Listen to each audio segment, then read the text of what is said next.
Any ads heard during this episode that are not in our voice are placed by third-party agencies. They should not be considered the opinion of or to be endorsed by Hoosier Myths and Legends. Welcome to another episode of the Hoosier Myths and Legends podcast. I'm Rebecca Wilhelm. I'm Mary Quigley. And I'm Hope Wilhelm. Join us as we dive into the spookier side of the Hoosier state. So what comes to your mind when you think of Indiana? Do you think of corn? Do you think of basketball? Do you think of the Indianapolis 500? Maybe you think of famous celebrities who were born in Indiana, like John Mellencamp or Michael Jackson. But as the saying goes, there is more than corn in Indiana. 92 counties make up the Hoosier state. In this podcast, we are going to discuss some Indiana folklore from each of these counties. If you are into tall tales, ghosts, or spooky legends, then this is a podcast you are not going to want to miss. The legend we have for you today takes us back to Lake County in the city of Gary. In November of 2011, Latoya Ammons, along with her mother, Rosa Campbell, and her 3 children moved into a house located at 3860 Carolina Street in Gary, Indiana. Immediately after arriving, paranormal activity began to happen. What followed was a series of events that would become one of the most documented and terrifying hauntings in Indiana history. This case has captured the imagination of paranormal enthusiasts and skeptics alike. So turn down the lights, relax, and get comfy as we bring you the legend of the Demon House in Gary, Indiana.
Hey listeners, for today's episode, it is just Mary that will be telling you the tale. So Becky is out sick this week. She's going to sit out, but hopefully will be back for our next episode. Be sure to send her your well wishes in the comments below, and let's get into it.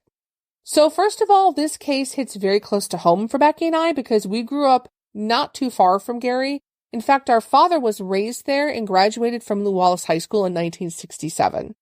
I remember this case hitting the news and being in newspapers and magazines across the country. And when Zach Bagans got involved, it was everywhere. So, let's tell the story. It all began in 2011 when Latoya Ammons and her 3 children moved into a rental home on Carolina Street in Gary, Indiana. From the moment the Ammons family stepped foot in the house, they were plagued by strange occurrences. The family moved in November, which is already very cold in Northwest Indiana.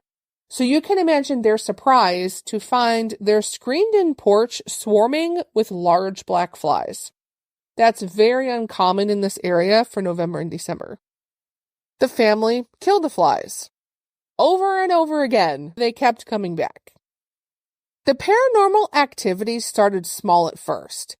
They dealt with your typical haunting activities like footsteps, doors opening and closing on their own, and cold spots that didn't make any sense. Friends and family would report hearing disembodied voices and seeing shadow figures lurking in the corners of the rooms. And visitors to the home also reported feeling a sense of impending doom whenever they entered the home. But soon, these minor disturbances escalated into something far more sinister. Things took a turn for the worse when Latoya's children began exhibiting signs of possession. They would speak in deep, unnatural voices, and their eyes would roll back in their heads. The youngest child was even said to have levitated above his bed. But the horrors didn't end there. Latoya herself claimed to have been possessed by a dark force that controlled her actions. At times, she would growl and speak in tongues, completely unaware of what she was doing. The family sought help from doctors, social workers, and even their church. but no one could provide an explanation to what was happening. The situation became so dangerous that the Department of Child Services got involved. They visited the home and, like so many others, they witnessed the strange events firsthand. According to an article in the Indy Star titled The Exorcisms of Latoya Ammons, after one visit, a DCS worker reported that Latoya's 9-year-old son had a, quote, weird grin and walked backward up a wall to the ceiling. He then flipped over Campbell, his grandmother, landing on his feet. He never let go of his grandmother's hand, end quote. Father Michael Maginot, a Catholic priest at St. Stephen Martyr Parish in Maryville, was called by the Gary Diocese to perform an exorcism on the house and the family. Father Maginot visited the home in April of 2012. According to the Indy Star article, after a 4-hour interview, Maginot said that he was, quote, convinced the family was being tormented by demons, end quote. He also believed that there were multiple ghosts in the house. In the end, Father Maginot conducted 3 exorcisms on Latoya, 2 in English and 1 in Latin. He advised the family to leave the home because it was not safe. Latoya and her mother fled the home with the children to temporarily stay with relatives.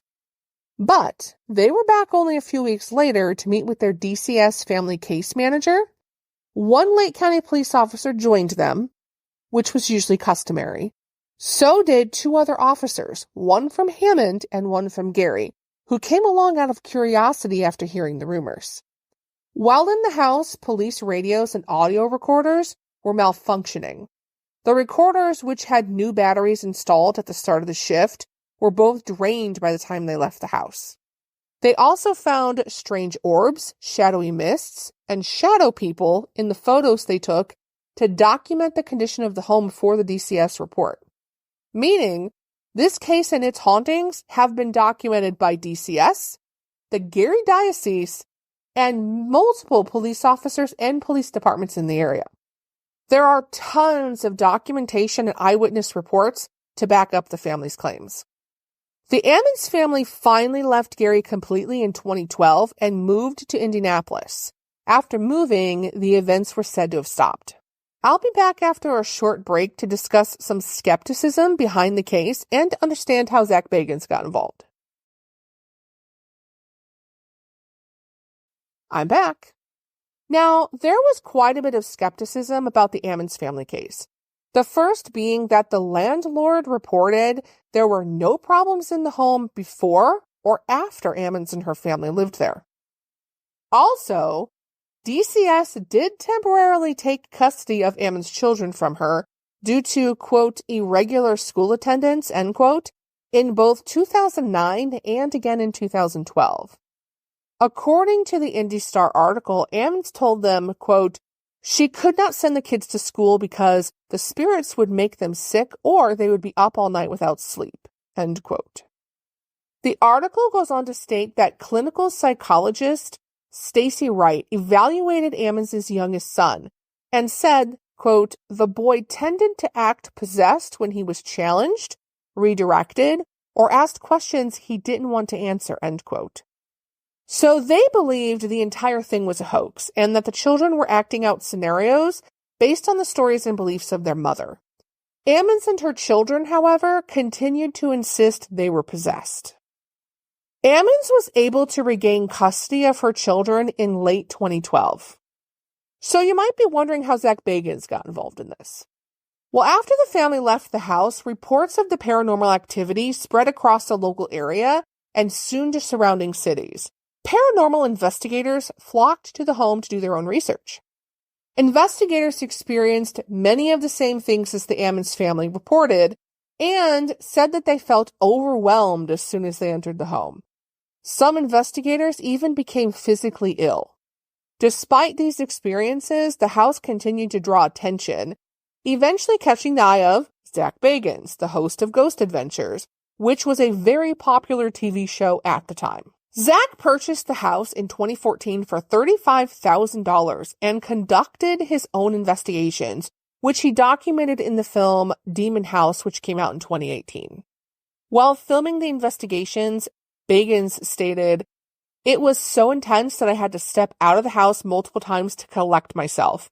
Something evil lurked within those walls, and it had no intention of leaving.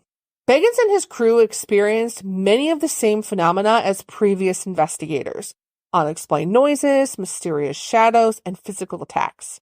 At one point in the documentary, Bagans claimed, "My crew and I suffered from various illnesses and psychological breakdowns. It was as if the house itself was draining the life out of us," end quote. In a shocking turn of events, Zach Bagans decided to demolish the house in 2016, believing that it was too dangerous to leave standing.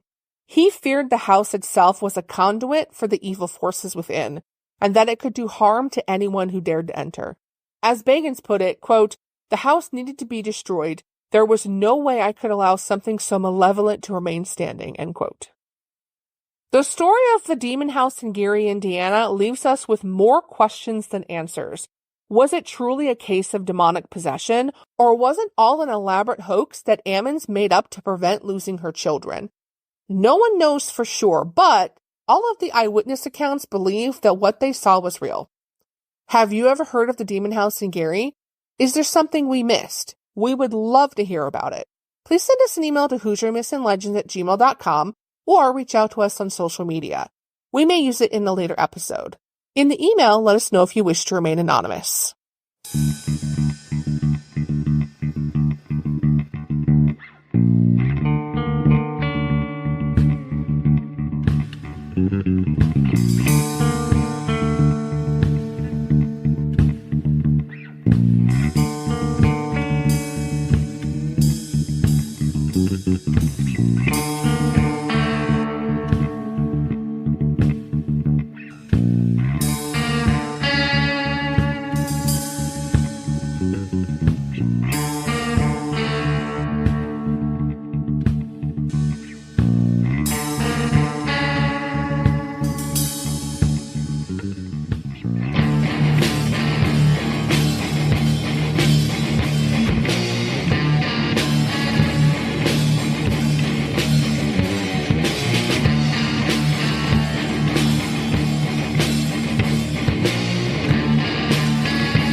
To see our source material, please visit our website, HoosierMythsAndLegends.com.